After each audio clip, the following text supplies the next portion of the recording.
माननीय कुलपति जी, कृपया माननीय मुख्यमंत्री जी से संबोधन हेतु निवेदन करने का कष्ट करेंगे।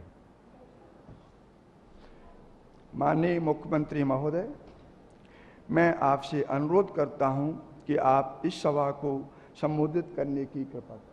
हम सबके सौभाग्य से आज हमारे बीच में पधारे हुए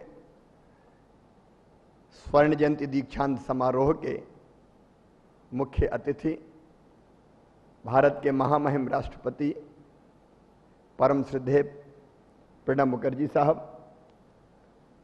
महामहिम राज्यपाल महोदय श्रीमान राम नरेश यादव जी, कृषि मंत्री आदरणीय विशन जी, शरद जैन जी मेरे मंत्रिमंडल के सहयोगी, कुलपति महोदय, सांसद जी, मंचासीन सभी वरिष्ठगण, यहाँ उपस्थित सभी वरिष्ठगण और बेटे और बेटियों, आज महामहिम राष्ट्रपति महोदय बड़ी विपरीत परिस्थितियों में आए। आदरणीय भाभी जी अस्पताल में एडमिट हैं और कोई होता तो ये सोच सकता था कि कार्यक्रम छोड़ दिया जाए। पहले वो भोपाल में आज नाइट हाल्ट करना चाहते थे, लेकिन वो यहां से भोपाल जाके सीधे दिल्ली रवाना होंगे और कल फिर आएंगे। मैंने उनसे पूछा कि ऐसी विषम परिस्थितियों में आप पधारे हैं, तो उन्होंने कहा स्वर्ण जयंती दीक्षांत समारोह था, मैं बच्चों को किसी भी हालत में निराश नहीं कर सकता था।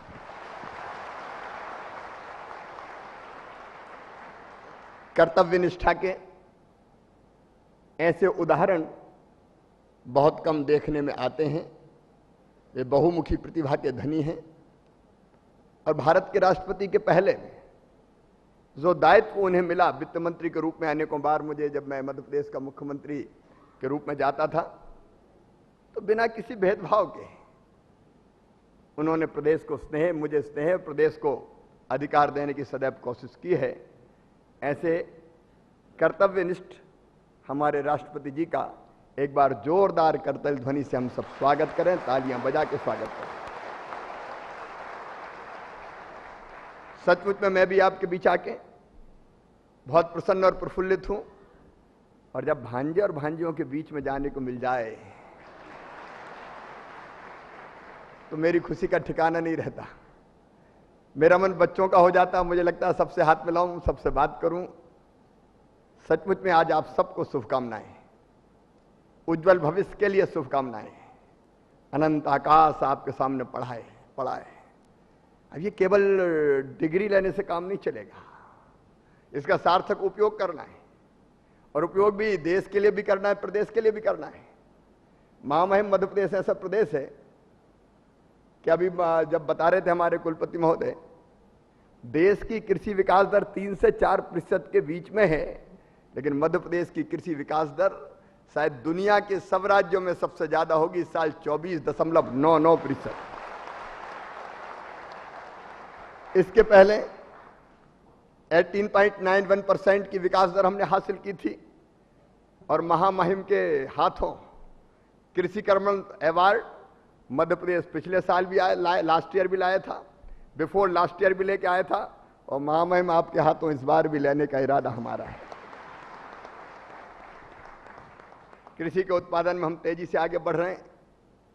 फसलों का विविधीकरण, सिंचाई की ठीक व्यवस्थाएं, और अब तो नदियों को जोड़ने का काम कर रहे हैं। नर्मदा जी के पानी को क्षिप्रा जी में ले गए, और यहां भी बरगी के पानी का कैसे बेहतर से बेहतर उपयोग हो सकता है, और बरगी का पानी कैसे गंगा जी के बेसन में नागौद तक, सतना तक पहुंचता है, उसकी कोशिश में हम लोग लगे हुए हैं। क्योंकि कृषि भारतीय अर्थव्यवस्था का मूल है आज। और सचमुच में हमारा तो सपना है कि कृषि के उत्पादन में अब इस बार पंजाब से थोड़े से पीछे हम इसलिए रह गए कि ओले काफी गिर गए थे हमारे यहाँ। अगर ओले नहीं गिरते तो नंबर 1 मध्य प्रदेश ही होता हर हालत में, लेकिन अगली बार हम देखेंगे। लेकिन कृषि के क्षेत्र में जो क्रॉप पैटर्न हमने चेंज किया, बदला है।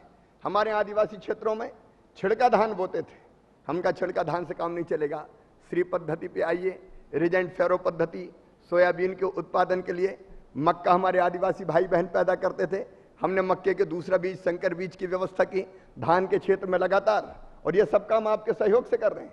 जवाहरलाल नेहरू कृषि विश्वविद्यालय के सहयोग से हम कर रहे हैं। उन्नत बीज, क्योंकि जब मुख्यमंत्री बनते मैंने विचार किया कि बढ़ाएं कैसे उत्पादन। उनका साहब सबसे पहले सीड रिप्लेसमेंट की दर बढ़ाओ, बीज अच्छा चाहिए। अगर बीज अच्छा नहीं होगा तो उत्पादन भी ठीक नहीं होगा और गुणवत्ता पे भी असर पड़ेगा।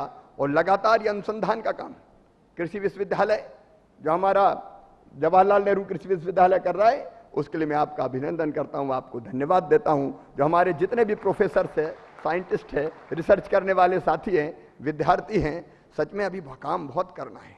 क्योंकि पहले मैं डरता था कि जमीन जनसंख्या बढ़ रही है, अब अपने प्रदेश की जनसंख्या भी काफ़ी तेजी से बढ़ रही है। हमारी कोशिश है कि जनसंख्या की वृद्धि की दर कम हो, लेकिन कई बार चिंता होती थी कि ऐसी जनसंख्या बढ़ती रही तो पेट कैसे भरेंगे। लेकिन अब दुनिया में और आप भी ऐसे रिसर्च करोगे कि धरती की जरूरत ही नहीं पड़ेगी, आसमान में ही हम सब्जियां पैदा करने लगेंगे। क्योंकि मैं गया जब डेनमार्क, तो मैंने देखा वहां सब्जियां पैदा करने में जमीन की जरूरत नहीं है, छोटे छोटे गमले लटका दिए, न्यूट्रेंट जितना देना वहीं के वहीं ड्रिप्स के माध्यम से मिल गया, जमीन की जरूरत नहीं है, आसमान में ही फल और सब्जियां पैदा हो रही है। सचमुच में ये रिसर्च लगातार चलता रहे और इसके लिए हम खाद्य की जो आवश्यकता है उसको भी पूरी करते रहें। और दुनिया में मैं अभी दक्षिण अफ्रीका गया था, मैंने देखा इतनी जमीन खाली पड़ी थी। दक्षिण अफ्रीका की पॉपुलेशन 4.5 करोड़ और जमीन भारत की 1/3। जब मैंने खाली खेत देखे तो वहां के लोगों से कहा कि इतनी जमीन अगर मध्य प्रदेश वालों के पास होती तो आधी दुनिया का पेट भर के हम दिखा देते हैं। ये किया जा सकता है, असंभव नहीं है, लेकिन जरूरत है रिसर्च की, अनुसंधान की, नए नए बीजों की। परिस्थितियों के हिसाब से इस साल मानसून रूठ रहा है। अब ये आज जो परिस्थितियां हैं, 26-27 तारीख हो गई, एक दिन जबलपुर पे तो बादल मेहरबान होकर चले गए, लेकिन प्रदेश के कई हिस्सों में बूंदाबांदी भी नहीं हुई। अब जब ऐसी परिस्थिति पैदा जाए तब कौन से बीज का इस्तेमाल करें, रेनफेड इलाकों में उत्पादन कैसे तेजी से बढ़ाया जा सकता है, अनेकों चीजें हैं जिनका उत्तर हमारा जवाहरलाल नेहरू कृषि विश्वविद्यालय ढूंढ रहा है। मैं विश्वविद्यालय को, कुलपति जी और उनकी पूरी टीम को यह विश्वास दिलाता हूं कि विश्वविद्यालय की आवश्यकताओं को पूर्ति करने में मध्य प्रदेश सरकार हमेशा कदम से कदम और कंधे से कंधा मिला के साथ चलेगी। और सभी बच्चों को एक बार फिर शुभकामनाएं।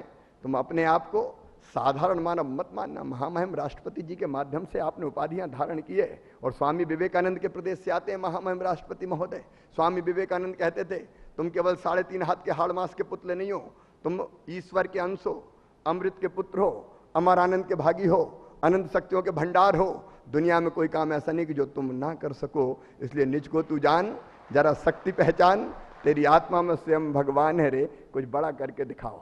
कोई रिसर्च करे, अनुसंधान करे, नौकरी भी करें तो फिर उस क्षेत्र में कैसे बेहतर काम करके दिखा सकते हैं, कस्टम हायरिंग सेंटर जैसे भी खोल सकते हैं, और कुछ तो किसान बन के भी कृषि उत्पादन के क्षेत्र में चमत्कार करके दिखाएं। मुझे पूरा विश्वास है कि आप इस शिक्षा का बहुत बेहतर उपयोग करोगे, न केवल अपने लिए बल्कि अपने प्रदेश के लिए और अपने देश के लिए। एक बार मेरी तरफ से फिर हार्दिक शुभकामनाएं। सेनानी करो प्रयाण अभय, भावी इतिहास तुम्हारा है, ये नखत अमा के बुझते है, सारा आकाश तुम्हारा है, आगे बढ़ो और छू लो आसमान। बहुत बहुत धन्यवाद।